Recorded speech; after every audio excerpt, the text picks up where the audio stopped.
Bienvenidos a nuestro podcast La Biblia en un año, día 294.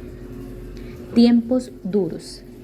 Smith Wigglesworth nació el 8 de junio de 1859 en una familia pobre de Yorkshire. De niño trabajó en los campos recolectando tulipanes con su madre. Era analfabeto hasta que a la edad de 23 años se casó con Polly, quien le enseñó a leer. Decía que la Biblia era el único libro que había leído.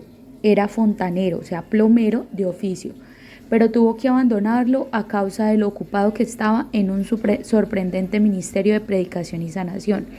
Incluso hay relatos de gente resucitada de entre los muertos por medio de su ministerio, pero en una ocasión dijo que prefería ver a una persona ser salvada por medio de su predicación antes que a 10,000 sanados.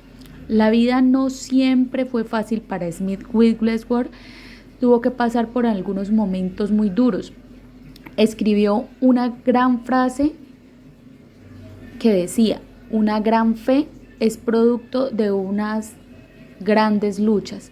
Los grandes testimonios son el resultado de las grandes pruebas. Los grandes triunfos solo pueden provenir de grandes pruebas. La Biblia es muy realista. Vivimos en un mundo caído y todo el mundo tiene que pasar momentos duros. Y alguna gente se encuentra en circunstancias que hacen la vida dura todo el tiempo. Vamos a leer el Salmo 119, versículos 65 al 72. Oh Señor, tu amor inagotable llena la tierra. Enséñame tus decretos. Señor, has hecho muchas cosas buenas a mi favor, tal como prometiste. Creo en tus mandatos. Ahora enséñame el buen juicio y dame conocimiento. Yo solía desviarme hasta que me disciplinaste, pero ahora sigo cerca de tu palabra. Tú eres bueno y haces únicamente el bien. Enséñame tus decretos. Los arrogantes me difaman con mentiras, pero la verdad es que obedezco tus mandamientos con todo el corazón. El corazón de ellos es torpe y necio. Yo, en cambio, me deleito en tus enseñanzas. El sufrimiento me hizo bien, porque me enseñó a prestar atención a tus decretos. Tus enseñanzas son más valiosas para mí que millones en oro y plata. Amén. Mira los tiempos duros como la escuela de formación de Dios. El sufrimiento nunca es bueno en sí mismo, pero Dios es capaz de usarlo para el bien. Eso lo pueden ver en Romanos 8:28. A veces Dios usa nuestro sufrimiento para entrenarnos, al igual que el agricultor poda la viña. Eso lo pueden ver en Juan 15:2. Los padres disciplinan a los hijos en Hebreos 12:10 y un trabajador de metal acrisola la plata y el oro en el fuego. Eso lo pueden ver en 1 de Pedro 1 del 6 al 7. El salmista escribe: impárteme conocimiento y buen juicio. Antes de sufrir anduve descarriado, pero ahora obedezco tu palabra. Enséñame tus decretos. Eso lo podemos encontrar en el Salmo 119, versículos 66 al 68. El hecho de que estaba pasando por unos momentos duros no le hizo dudar de la bondad de Dios, más bien lo vio como la escuela de formación. Las críticas injustas son duras de recibir. El salmista escribe: aunque los insolentes me difaman, yo cumplo tus preceptos con todo el corazón. El ataque puede provenir de aquellos cuyo corazón es torpe e insensible, pero en medio de esto también tú puedes encontrar regocijo en las palabras de Dios. El salmista es capaz de ver cómo de hecho Dios ha usado sus dificultades, aflicciones y sufrimientos, diciendo: me hizo bien haber sido afligido, porque así llegué a conocer tus decretos. Para mí es más valiosa tu enseñanza que millares de monedas de oro y plata. Oremos juntos.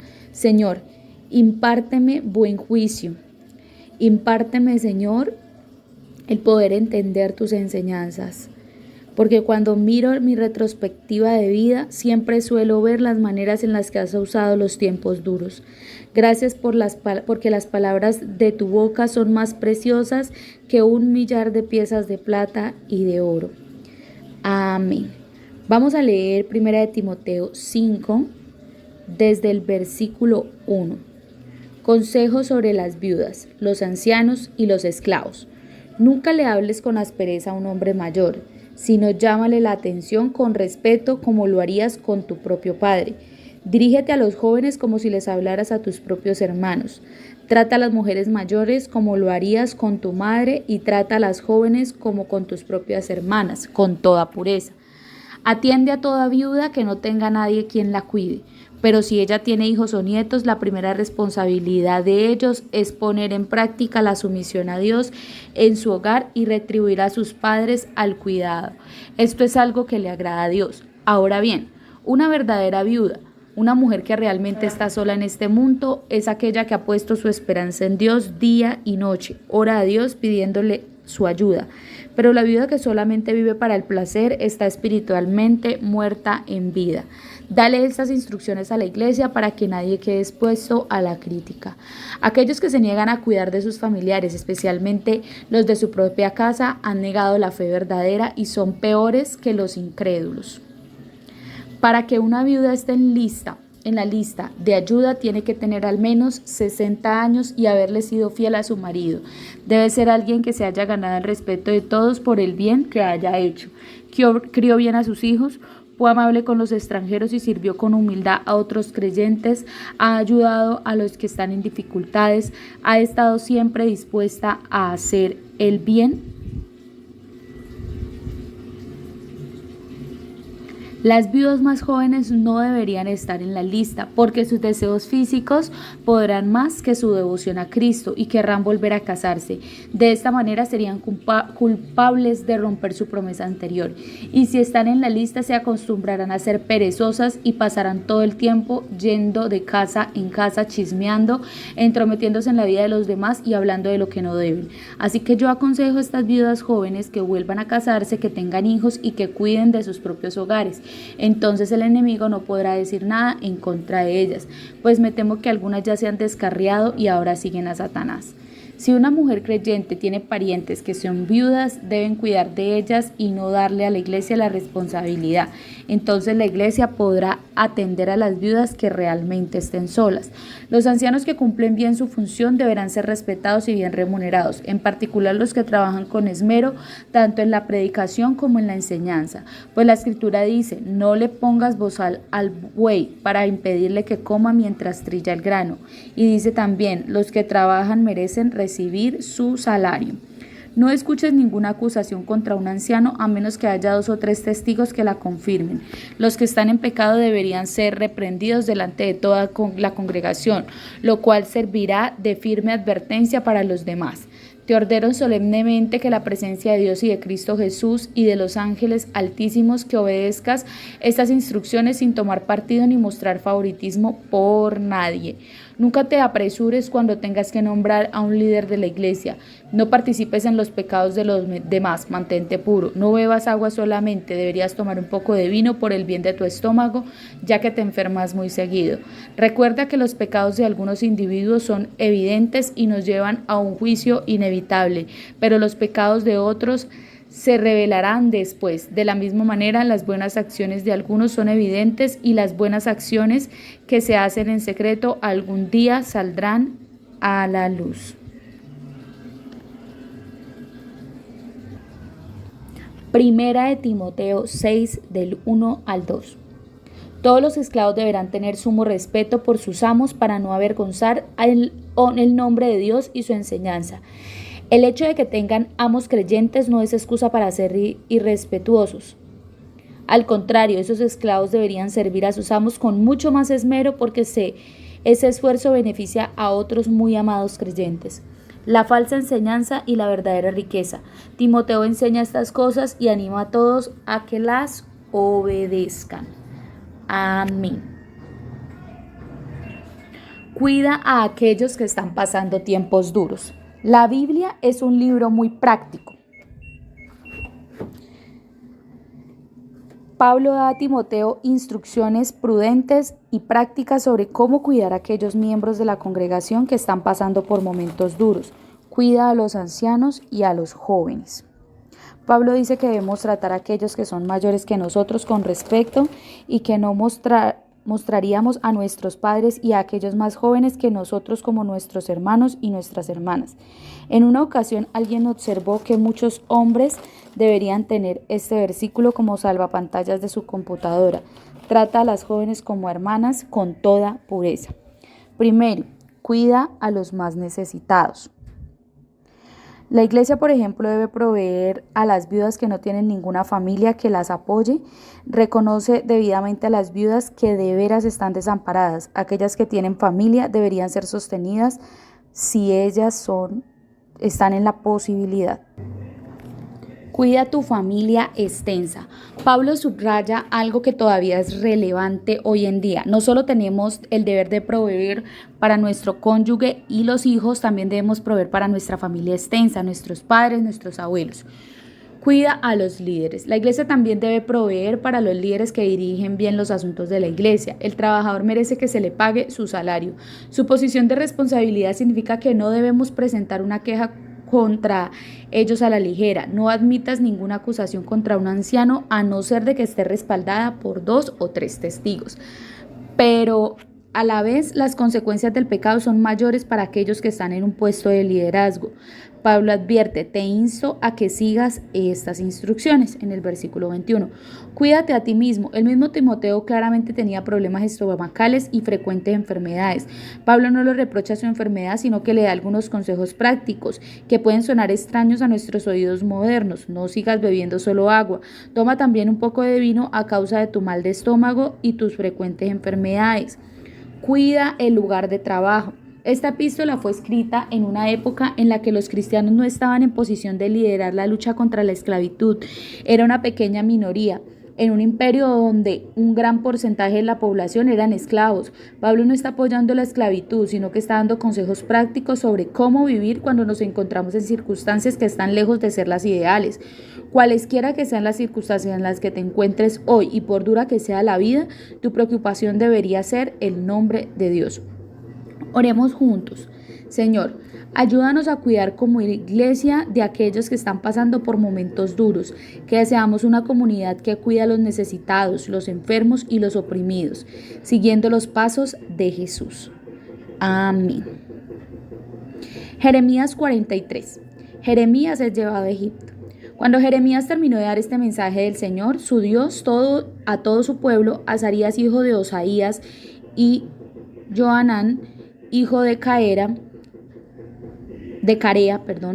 y los demás hombres arrogantes le dijeron a Jeremías: mentira, el Señor nuestro Dios no nos ha prohibido ir a Egipto. Baruc, hijo de Nerías, te ha convencido para que digas esto, porque él quiere que nos quedemos aquí para que los babilonios nos maten y nos lleven al destierro.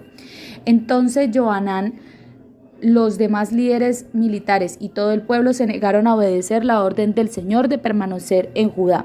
Johanán y los otros líderes se llevaron con ellos a toda la gente que había regresado de los países vecinos a donde habían huido.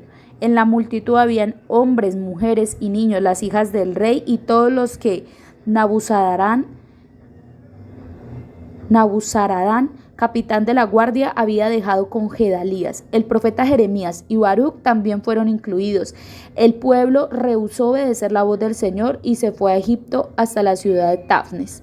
En Tafnes el Señor le dio otro mensaje a Jeremías. Le dijo: a la vista de toda la gente de Judá, toma unas piedras grandes y entiérralas debajo de las piedras de pavimento a la entrada del palacio de Faraón, aquí en Tafnes. Luego dile al pueblo de Judá: esto dice el Señor de los ejércitos celestiales, Dios de Israel. Les aseguro que traeré a mi siervo Nabucodonosor, rey de Babilonia, aquí a Egipto. Estableceré su trono sobre estas piedras que he escondido. Sobre ellas extenderá su dosel real, y cuando venga destruirá la tierra de Egipto. Traerá muerte a los destinados a la muerte, cautiverio a los destinados al cautiverio y guerra a los destinados a la guerra. Prenderá fuego a los templos de los dioses egipcios, quemará los templos y se llevará los ídolos como botín. Limpiará la tierra de Egipto como un pastor que limpia su manto de pulgas, pero él saldrá ileso. Derribará las columnas sagradas que están en el templo al sol de Egipto y reducirá a cenizas los templos de los dioses de Egipto. Jeremías 44.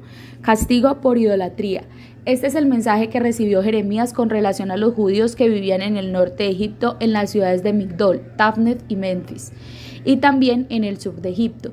Esto dice el Señor de los ejércitos celestiales, Dios de Israel: ustedes vieron las calamidades que traje sobre Jerusalén y sobre todas las ciudades de Judá. Ahora están abandonadas y en ruinas. Ellos provocaron mi enojo con toda su perversidad, quemaban incenso y rendían culto a otros dioses, dioses que ni ellos ni ustedes ni ninguno de sus antepasados conocieron. Una y otra vez envié a mis siervos los profetas para rogarles no hagan estas cosas horribles que tanto detesto, pero mi pueblo no quiso escucharme ni apartarse de su conducta perversa.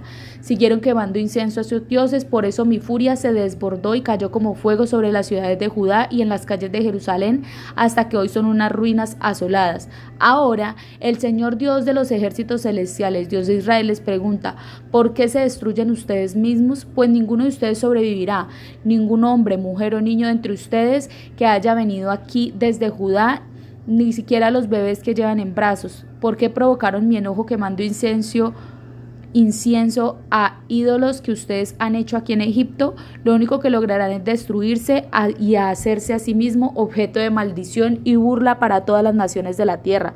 ¿Acaso han olvidado los pecados de sus antepasados, los pecados de los reyes y las reinas de Judá, los pecados que ustedes y sus esposas cometieron en Judá y en Jerusalén? Hasta este mismo instante no han mostrado remordimiento ni reverencia. Ninguno ha elegido obedecer mi palabra ni los decretos que les di a ustedes y a sus antepasados. Por lo tanto, esto dice el Señor de los ejércitos celestiales, Dios de Israel: estoy decidido a destruirlos a cada uno de ustedes, tomar este remanente de Judá, los que estaban resueltos a venir y vivir en Egipto, y los consumiré. Caerán aquí en Egipto muertos por guerra y hambre. Todos morirán, desde el menos importante hasta el más importante. Serán objetos de condenación, de horror y de maldición y de burla. Los castigaré en Egipto, así como lo hice en Jerusalén, con guerra, hambre y enfermedad. Del remanente que huyó a Egipto con la esperanza de regresar algún día a Judá, no quedarán sobrevivientes. A pesar de que anhelan volver a su tierra, solo un puñado lo hará. Entonces todas las mujeres presentes y todos los hombres que sabían que sus esposas habían quemado incienso a los ídolos, una gran multitud de todos los judíos que vivían en el norte y en el sur de Egipto, le contestaron a Jeremías: no escucharemos tus mensajes del Señor, haremos lo que se nos antoje, quemaremos incienso y derramaremos ofrendas líquidas a la Reina del Cielo, tanto como nos guste, tal como nosotros, nuestros antepasados, nuestros reyes y funcionarios han hecho siempre en las ciudades de Judá y en las calles de Jerusalén. Pues en aquellos días teníamos comida en abundancia y estábamos bien económicamente y no teníamos problemas. Pero desde que dejamos de quemar incienso a la Reina del Cielo y dejamos de rendirle culto con ofrendas líquidas, nos hemos visto en tremendos problemas y hemos muerto por guerra y hambre. Además agregaron las mujeres: ¿acaso crees que quemábamos incienso y derramábamos las ofrendas líquidas a la Reina del Cielo, hacíamos pasteles con su imagen sin el conocimiento y la ayuda de nuestros esposos? Por supuesto que no. Entonces Jeremías les dijo a todos, tanto hombres como mujeres que le habían dado la respuesta: ¿acaso piensan que el Señor no sabía que ustedes y sus antepasados, sus reyes y funcionarios y todo el pueblo quemaban incienso a los ídolos en las ciudades de Judá y en las calles de Jerusalén? El Señor no podía soportar más todas estas cosas repugnantes que hacían.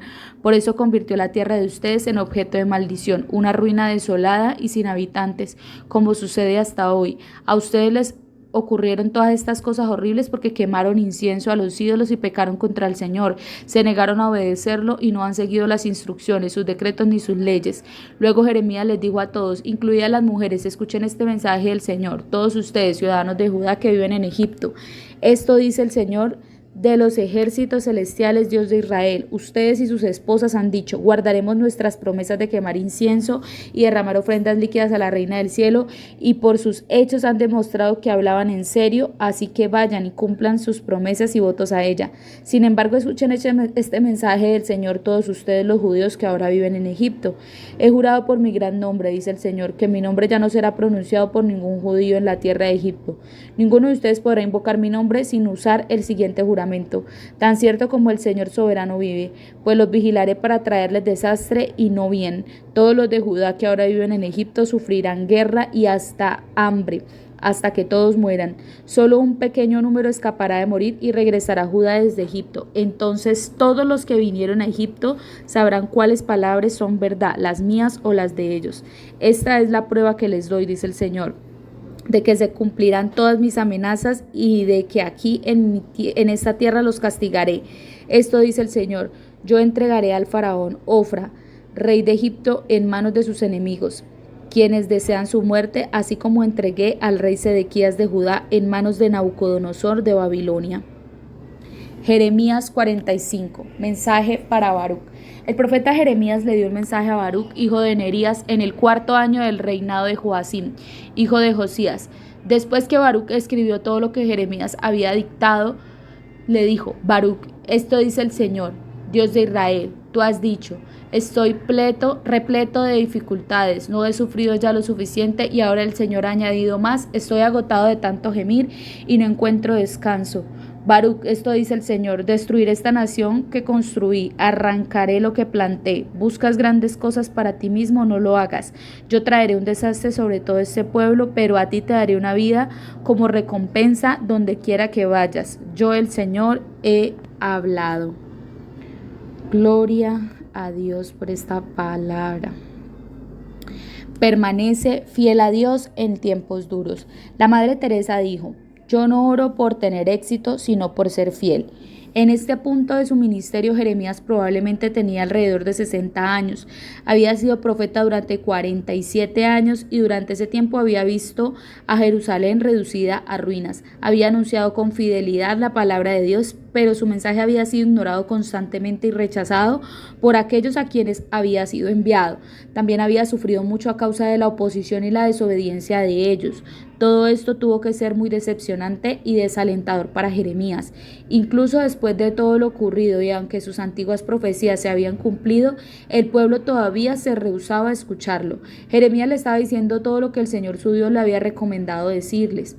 Decía la verdad, pero tuvo que soportar la calumnia, lo cual tuvo que ser muy doloroso, de que le dijeran: lo que dices es una mentira. A pesar de las advertencias de Jeremías, desobedecieron el mandato del Señor. Ellos, contrariando el mandato del Señor, se dirigieron al país de Egipto, aunque el Señor les advirtió una y otra vez, pero ellos no escucharon ni prestaron atención. Dijeron: Jeremías, no le haremos caso al mensaje que nos diste en el nombre del Señor. El mensaje de Jeremías fue contradicho abiertamente por aquellos que lo escucharon. El ministerio de Jeremías tuvo que parecer un fracaso, una vez más lleno de decepción y desánimo, pero aún así permaneció fiel a la tarea que Dios le había dado y con fidelidad trajo las palabras de Dios al pueblo. En el capítulo 45 encontramos la decepción y el desánimo de otra persona, el socio de Jeremías, Baruc, quien a pesar de su alta cuna tuvo que pasar a un segundo plano tras Jeremías. Su papel era registrar las profecías de Jeremías. Se desesperó de la infecundidad de sus esfuerzos y dijo: tú dijiste: ay de mí. El Señor añade angustia a mi dolor, estoy agotado de tanto gemir y no encuentro descanso. Pero el Señor le dijo: buscas grandes cosas para ti, no las pidas. Siempre hay una tentación de estar centrado en uno mismo e ir tras grandes cosas para uno mismo, ya sean por medio del dinero, el éxito y los puestos, la fama, la reputación o la respetabilidad. Pero nunca debemos de buscar ninguna de esas cosas para nosotros mismos. A fin de cuentas, no importa si tu vida aparentemente es un fracaso o termina en la decepción, lo que importa es la fidelidad al Señor. Dios recompensa a cada persona de acuerdo con su fidelidad. Dios recompensará a cada persona de acuerdo con su fidelidad y no de acuerdo con su aparente éxito. Cuando eres fiel a Dios, le permites que obre y lleve a cabo sus planes a lo largo de su vida. Jeremías y Baruc se tuvieron que sentir fracasados y aún así muy poca gente de la historia ha tenido un mayor impacto que ellos. Las profecías que registraron son una parte clave de la revelación de Dios al mundo y contienen algunas de las profecías más importantes sobre Jesús en el Antiguo Testamento. ¿Cuántos autores pueden alardear de tener lectores que se cuenten por miles de millones, más de 2500 años después de su muerte? Ninguno. Señor, ayúdame a ser fiel en seguirte, independientemente de lo duros que sean los tiempos, a pesar de las aflicciones, calumnias o dificultades. Oro para que nunca busque grandes cosas para mí misma, sino que en vez de eso busque ver tu nombre glorificado. Pipa añade: en 1 Timoteo 5, del 1 al 2, no reprendas con dureza al anciano, sino aconséjalo como si fuera tu padre. Trata a las ancianas como madres. Desearía que hubiera más respeto hacia los mayores en nuestra sociedad. La vida tiene que parecer desconcertante con todo el cambio tecnológico y cuando moverse es tan lento y doloroso, hasta hacer las cosas más simples de la vida es un desafío. La comunidad cristiana es importantísima y tenemos que hacer mucho más. Amén. Bueno, ese fue todo el devocional del día de hoy.